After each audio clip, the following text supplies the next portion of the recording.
Yes, mugamba mutya mwenna abekumidde ku Popine Media muzukulu wa Mutesasira Samiru Omusupana. Bwentyo mbanyingidde okulanga tukutusaako programu yaffe y'ebyemizannyo. Program etoki ebyemizannyo wano ku Popine Media. Bingi tugenda okubanga tutunuulira era nga tulina amawulire wano ewaka. Ligi yaffe ya Uganda Premier League yamaze okubanga eddamu era mipiira mingi egyazannyiddwa.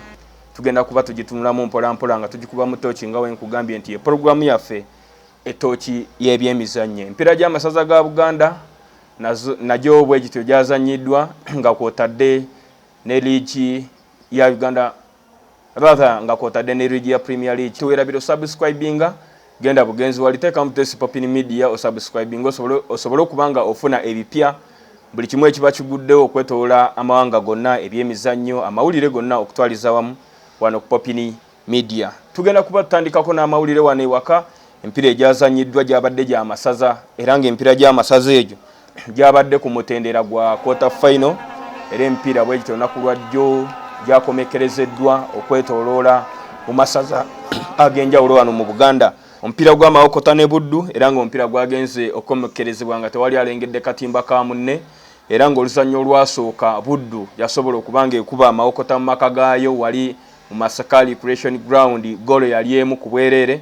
Webatyo bannaffe banna Buddu babitaddemu engato ne bagenda emawokota. Omupiira gwazannyiddwa ne gwagenze okuggwa nga tewali alengedde katimba ka munne ekitegeeza nti nno Buddu bwetyo bwe yasobodde okubanga egenda okwesogga oluzannya tuliyite olwa semi final. Omupiira gwa Busiro ne Gomba gwazannyiddwa gwabadde wali eri Sentema era omupiira gwagenze okuggwa nga Busiro egwangudde goozi zabadde 3 ku bwereere. Bannaffe banagomba webatyo webasibe era ng'oluzannyo lwasooka bannaffe bannabusiro basobola okubanga bagenda eggomba wali ekabula soke. Omupiira gwasobola okubanga gukomekerezebwa goolo 2-1 nga bannaffe bannabusiro bavudde ebusiro ate ne bagenda ne bawangula Gomba mu maka gaayo. Bwekityo nno kyabadde sides eyo ku mupiira ogwazannyiddwa wakati wa Busiro ne Gomba. So ng'omupiira gwa Singo ne Kyaggwe gwabadde wali eri mu Mityana era omupiira gwagenze nagwo bwe gutyo mu maaso lwakuba olunaku lwajjo wabadde okutataganyizibwa okw'enkuba. Ekire kyabadde ky'amaanyi otwalizaamu mu bisaawe eby'enjawulo okuba otunulyako ku kisaawe omupiira gwabadde ogwa Bulemeezi enkuba yatonnye. Omupiira gw'Essingo nagwo enkuba n'etonnya. Bafunye red card mu kitundu ekisooka ne basobola okubanga bakontaininga omupiira era ne guggwa 0-0 nga tewali alengedde katimba ka munne.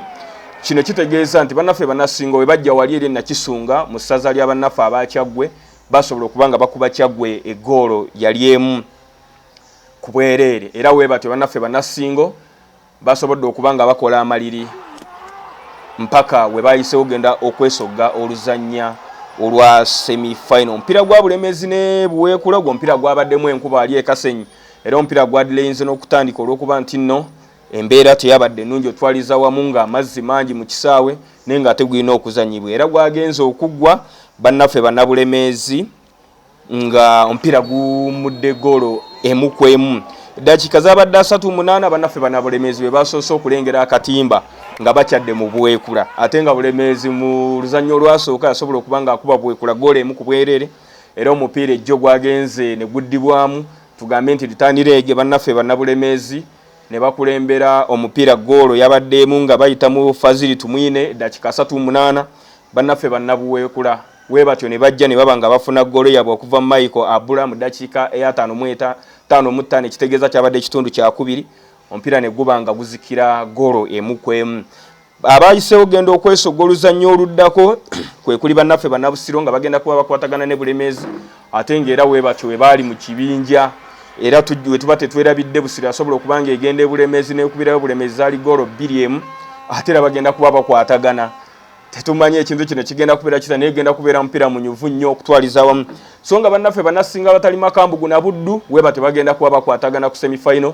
Tulabe ani agenda okubanga yeegatta kuwa n'abawangudde wakati wa Busiro ne Bulemeezi. Katulinde tulabe buli kimu tujja kuba tukikuwa wano era nga buli kimu ekigenda okubanga kyetoloola mu mipiira gyonna egy'amasaza. Ligi yawane waka yamaze okubanga ejibwako akawuuwo tugiyite Uganda Premier League olunaku lwabadde lwakutaano.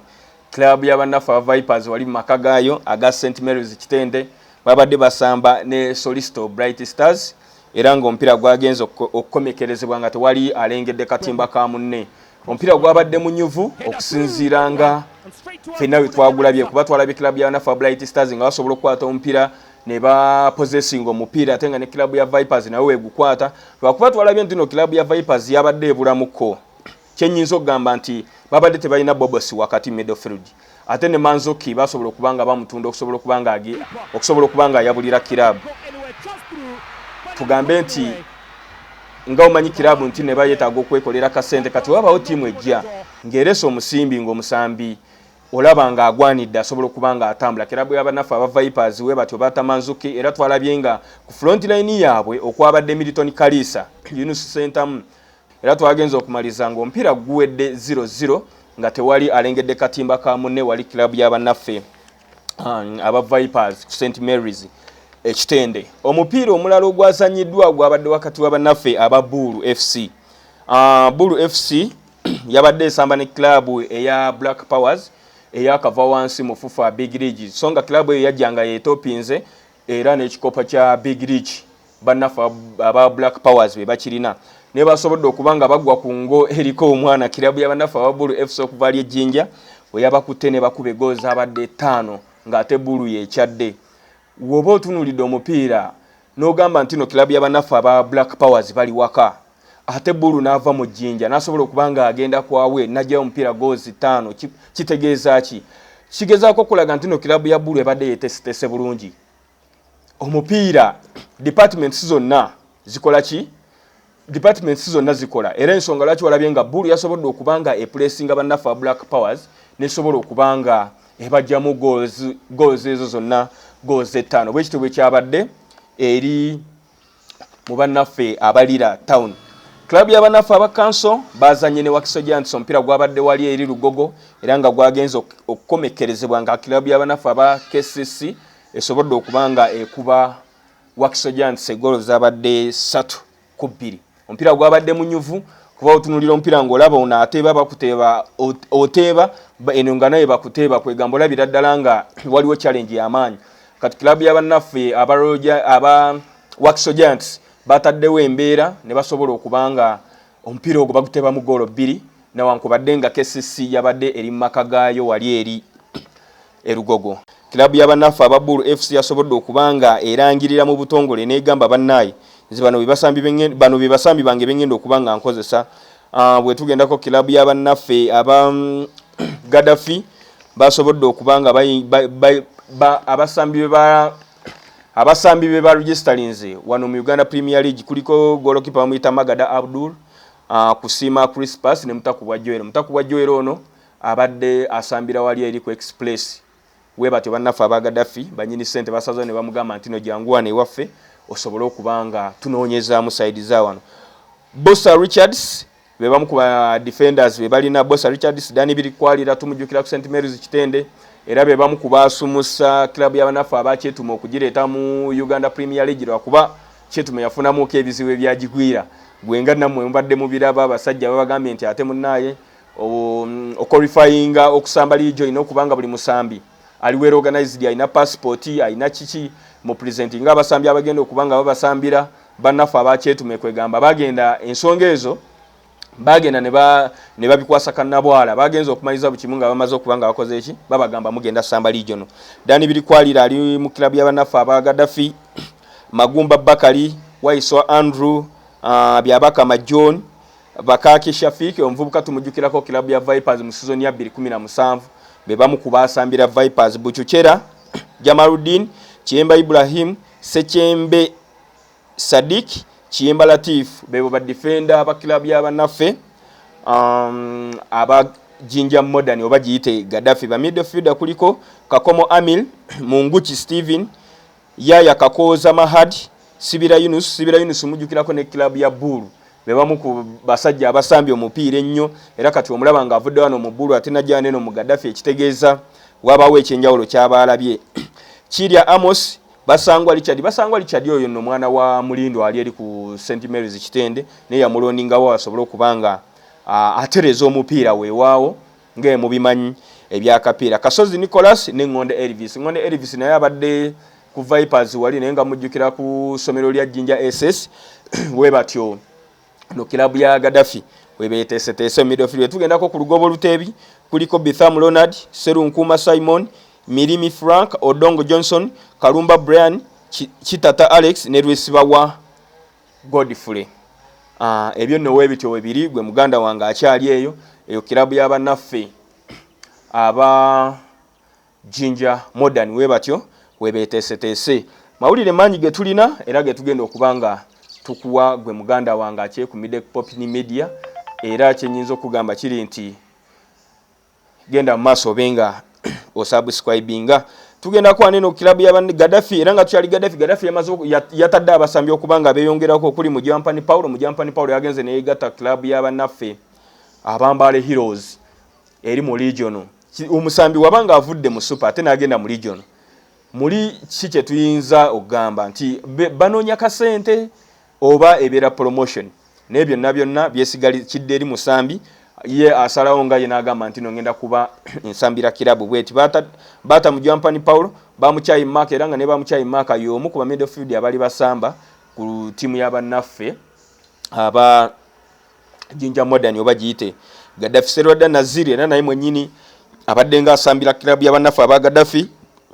Masa Ibrahim, Oneni Franco, Musamalipo, Mwaufa Mutebi Ronald, Cheune Umaru, naye ku timu y'abannaffe Abambale Heroes, Otimu James, Musana Asani, Ontongo William, Isaac Isinde twamulabye ne mu game ya Joe nga Maroons ekuba Busoga.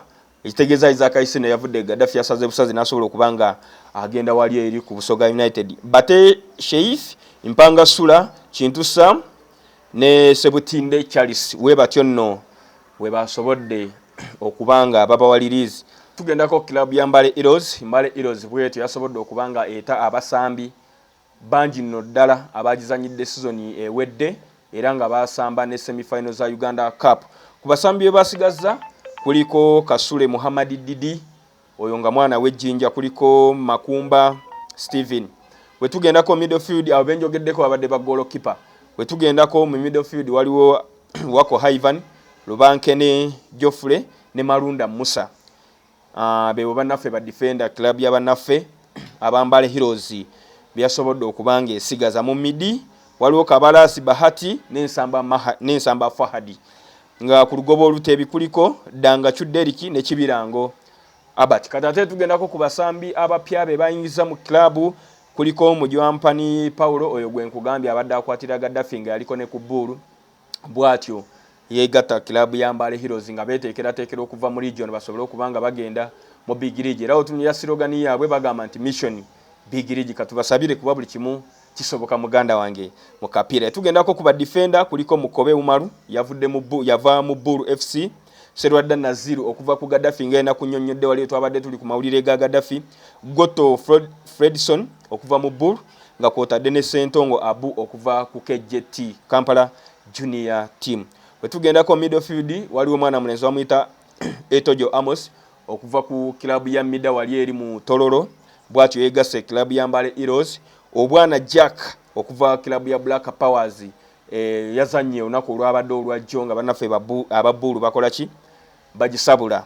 Cheune Umaru okuva ku Gaddafi, Obere Ronald okuva ku Gaddafi ne bamuchayi Maka okuva ku Gaddafi. Ekitegeeza kinti kilabu y'abannaffe aba Mbale Heroes enaba midfield enaba midi basatu nga bonabona bavudde mu kilabu yemu ate ngera aba midi abo benyini be baleeta kilabu y'abannaffe aba Jinja Modern oba giyite Gaddafi wali mu Uganda Premier League. Tugendako ku striking line kuliko Otimu James okuva ku Gaddafi, Sekuli Mapo okuva kilabu y'abannaffe aba Busoga United naye bwatyo yasobodde okubanga yegatta ku Mbale Heroes nga va kilabu y'abannaffe aba Busoga United. Tujjukira wano Busoga United bwe yali esamba ne bannaffe aba URA wali ebbombo bwatyo Sekuli Mapo yasobola okubanga akube goalo eyasobola okubanga eyamba bannaffe aba Busoga United okusigala mu kibinja ky'ababinywera. Naye wabanga yavuddeyo n'agenda ne yegatta kilabu y'abannaffe Mbale Heroes tumwagaliza birungi byerere. Waiswa Kosi okuva mu kilabu ya admin wali Ebusia naye bwatyo yegase kilabu ya Mbale Heroes nga kwotadde ne Sozi Shaka okuva ku Busoga United. Busoga United etadde nnyo abasambi tetumanyi lwaki. So nga mwana mulenzi Shaka ono kyenyinza okugambako ekitonotono Ejjinja asambira kilabu ya Jinja Lions wali ku beach soccer ne ku national team era yabadde basamba wali South Africa bwatyo yasobodde okubanga yegatta ku kilabu y'abannaffe aba Mbale Heroes. Muzanyi Hakilam yavudde kilabu ya Free Stars wali ebuyukwe bwatyo nasobola okubanga yegatta kilabu y'abannaffe aba Mbale Heroes. Getusembyayo wane waka kilabu ya Ggwanga abaana abatabali wansi w'emyaka 17 basobodde okubanga bagwa ku Burundi ne bagikubba goals badde 4 nga bannaffe banna Burundi tebanukuddeyo yadde n'emu era nga goal asosolengera akatimba abadde yiga Alex dakika zibadde 12 nga yateebye edda nkola Arafat n'ateeba mu 38 era bwatyo yiga Alex n'akoma mu 44 ne Okero Richard mu ddakiika ya 56 bwatyo n'abanga akigala omupiira guwedde goal 4 nga bannaffe aba Burundi tebanukuddeyo yadde n'emu. Tugendako ebweru w'eggwanga era tugenda kuba tutunulira ku mipiira egyazanyiddwa okuva ku lunaku tuluyite olw'omukaaga okutuusa ku lunaku olw'okumeka olunaku olw'Essande. Tugenda kubatandika n'omupiira gwabadde wakati w'abannaffe aba Arsenal ng'esamba Spurs. Mwana mulenzi Pate wali midfield dakika 2 yabadde yalengedde dda akatimba kilabu y'abannaffe aba Tottenham songa mwana mulenzi Alekini n'akuba equalizer yabadde ya penalty.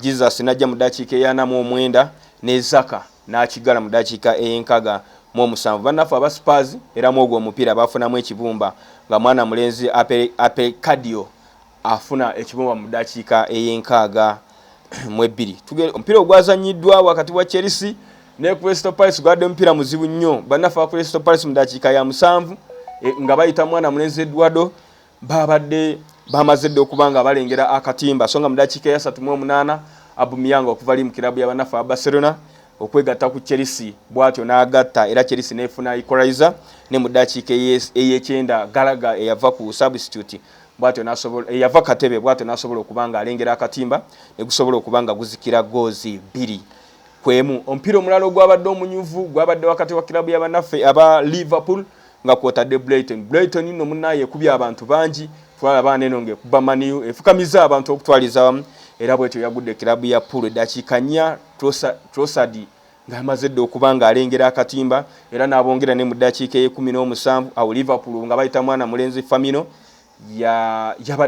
yabateebedde mu dakiika ya 3 n'ateba ne mu dakiika eya 5 Trossard era n'abongera mu dakiika ye83 kuba Liverpool okufuna goal tugite yokusatu yabadde yakyeteeba era nga defender w'abannaffe aba Brighton ye connectinza akatimba Trossard bwatyo najja nakuba goal namba 3 omupiira ne gubanga guzikidde goals 3-3 Trossard nabanga abafunyemu hat-trick. Kilabu y'abannaffe aba West Ham batyo bakubya Wolves zabadde 2-0 ate munnaye omupiira gwabadde omulala omukambwe gwabadde wakati wa kilabu y'abannaffe aba Man City nga babinkana ne Maniu omupiira gwabaddeko okulya n'okkombe sowani kubanga tuyinza okugamba nti n'omufu yagobya abaziisi. Bannaffe aba Manchester United bagenze mu maka ga Man City nga basuubira buwanguzi bwerere naye munaye ekyavuddeeyo kilabu y'abannaffe aba Man City tebalabiza kilabu ya Maniu sanyu eddakiika abadde ya 8 Phil Foden ng'amaze okubanga alengera akatimba. Haaland n'abongera mu 34 ne mu 37 Haaland era n'abongera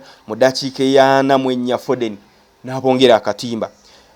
Maniu nga bayitamu Anthony nga bayita mwana mulenzi Anthony bafunye goal mu dakiika ya 5 era mwana mulenzi Haaland n'abongera mu dakiika ya 4 Foden n'abongera mu dakiika ey'ensanvu goal zonna za kilabu ya Man City zateebeddwa abantu babiri Haaland nga kwotadde ne Foden. Marshall n'ateeba mu dakiika ey'ekyenda era omupiira gwagenze okutuuka ku nkomerero yaagwo nga kilabu y'abannaffe aba Man City babala goals 3 songa Manchester United ebala goals.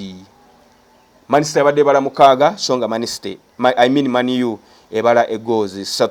Leeds ne Aston Villa gwazikidde 0-0 webityo webyabadde gwe muganda wange ali side zeeyo yekumidde ku Popine Media.